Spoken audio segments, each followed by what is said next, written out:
Null mutation in hormone-sensitive lipase gene and risk of type 2 diabetes from the New England Journal of Medicine. The background.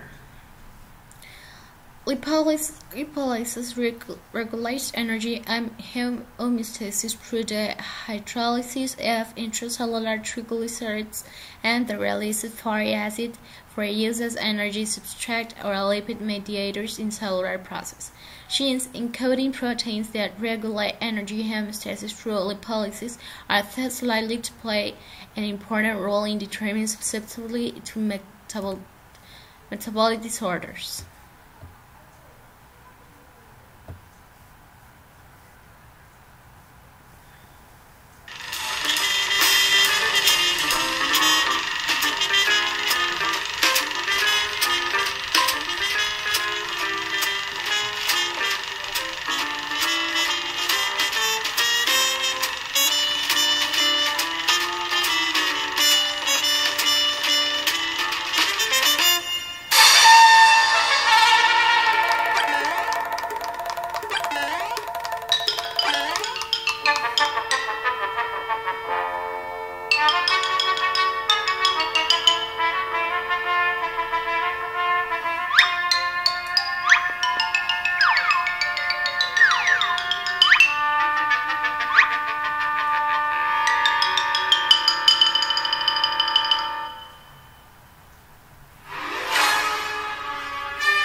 The method of the study was we sequenced 12 lipase pathway genes in all order Amish participants whose fasting serum triglyceride levels were at the extremes of the distribution and identified a novel 19 BP friend shift deletion in exon 9 of LIPE, encoding hormone-sensitive lipase, a key enzyme friend lipases. The method. We genotyped the deletion in DNA from 2738 Amish participants and performed association analysis to determine the effect of the deletion and metabolic traits. We also obtained biopsy specimens of abdominal subcutaneous adipose tissue from 2 study participants who were homozygous for the deletion, 10 who were heterozygous, and 7 who were non-carrier. For assessment of adipose histologic characteristic lipases, gene activity, cytokine release in messenger RNA, and protein levels. Interest. Your body uses glucose for energy. Glucose metabolism requires insulin, a hormone produced by your pancreas. Here's how normal glucose metabolism works and what happens when you have diabetes, a disease where your body either can't produce enough insulin or it can't use insulin properly. The food you eat consists of 3 basic nutrients: carbohydrates, protein, and fat. During digestion, chemicals in your stomach break down carbohydrates into glucose, which is absorbed into your bloodstream. Your pancreas responds to the glucose by releasing insulin.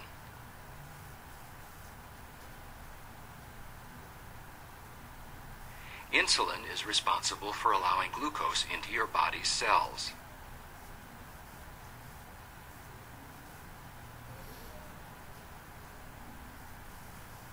When the glucose enters your cells, the amount of glucose in your bloodstream falls.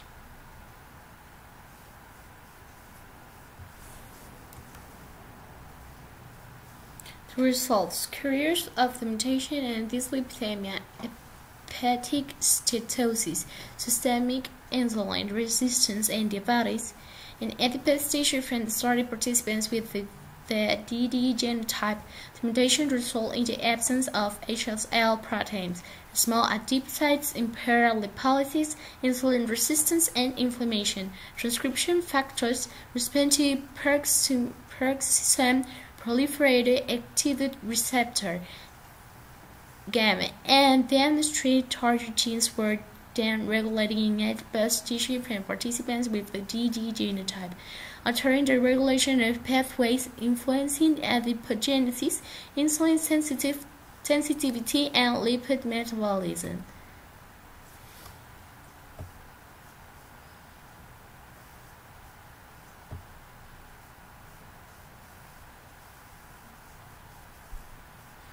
Well, welcome to this talk on diabetes mellitus, and the bulk of this DVD is going to be about diabetes mellitus.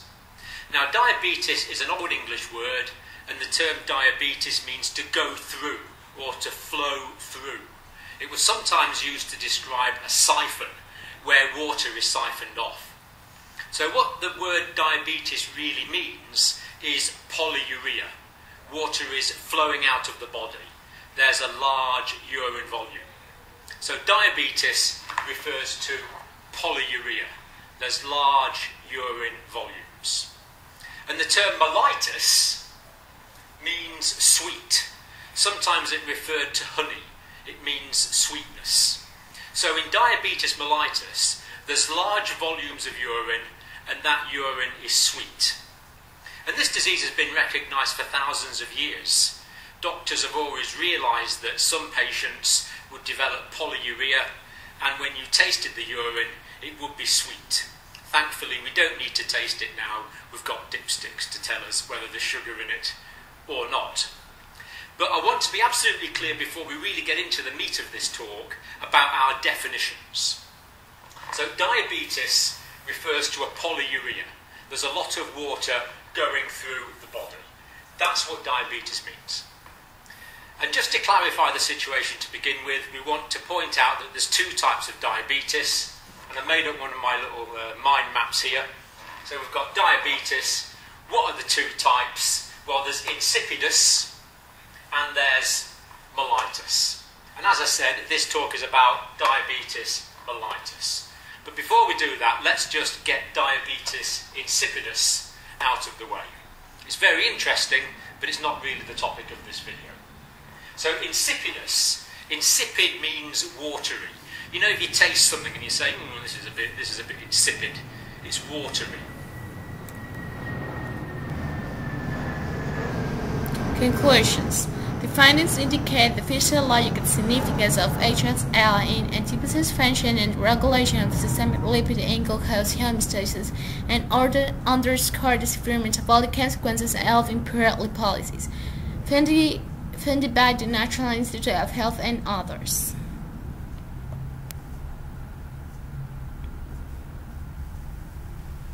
Okay, pathophysiology of diabetes mellitus. So, diabetes mellitus, there are basically two different types, and we've called them different things over the years. The current preference is to call them simply type 1 with the number 1, and type 2 diabetes.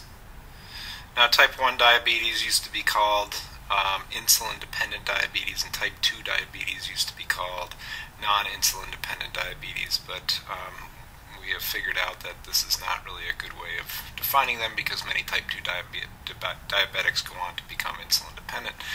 So anyways, we're left with these two types. So basically, we have the pancreas here. Just a little review of what we just talked about with the endocrine pancreas. And the endocrine pancreas is filled with these, little islets of Langerhans. And inside the islets of Langerhans are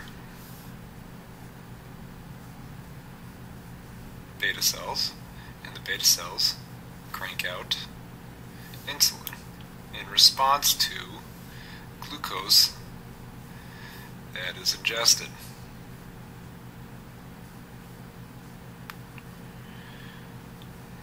So we have a guy here eating a Twix bar and ingesting lots of glucose, and the glucose is going down, making its way down into the pancreas, and when the pancreas detects a high level of glucose, it cranks out insulin. And insulin goes into the bloodstream and goes to various organs and does its thing. Now, so does its thing.